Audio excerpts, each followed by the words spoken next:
Tumour শরীরের জন্য খুব ক্ষতিকারক। তো যাদের শরীরে টিউমার আছে তারা আগে দেখবেন টিউমারটা শক্ত কিনা নরম, বা টিউমারে ব্যথা করে কিনা। যদি দেখেন কোনো টিউমার শক্ত, নড়াচড়া করে না, প্লাস ব্যথা করে, তাহলে বুঝতে হবে আপনার টিউমার সমস্যা হচ্ছে। আপনার দিন দিন শরীরের জটিলতা বৃদ্ধি পেতে পারে, টিউমার থেকে খারাপ কিছু হতে পারে, এই টিউমার থেকে ক্যান্সার হতে পারে। আবার কিছু টিউমার আছে চাপ দিলে নড়াচড়া করে, বিভিন্ন জায়গা আছে, ওগুলি আসলে খুব একটা সমস্যা করে না। সুযোগ পেলে ট্রিটমেন্ট করেন, না ট্রিটমেন্ট করলে অসুবিধা নেই। তবে শুধুমাত্র বলবো যাদের টিউমার আছে, টিউমারটা খুব শক্ত প্লাস ব্যথা করে, তাইলে তাইলে অবশ্যই অবশ্যই আপনাকে বলবো আপনারা আয়ুর্বেদিক বা হোমিও ট্রিটমেন্ট গ্রহণ করুন। চাইলে যে কোনো ডাক্তার যেতে পারেন, অথবা আমার কাছেও আসতে পারেন, আমার নম্বর যোগাযোগ করে আসতে পারেন। ইনশাল্লাহ আমরা হোমিওতে আয়ুর্বেদিক ট্রিটমেন্টের মাধ্যমে আমরা টিউমার দূর হওয়ার ওষুধ দিচ্ছি।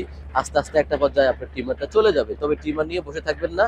আবারও বলি, সব টিউমার কিন্তু ক্ষতিকর না। যে টিউমারগুলি আপনার খুব শক্ত, হাত দিয়ে চাপ দিবেন নড়াচড়া করে না, প্লাস শক্ত, এবং অনেক মাঝে মাঝে ব্যথা করে, একটু যদি ব্যথা করে তাহলে বুঝতে হবে এটা সাধারণ টিউমার নয়। এই টিউমার দীর্ঘদিন আমার শরীরে থাকলে ক্যান্সারের মতো খারাপ দিকে চলে যেতে পারে।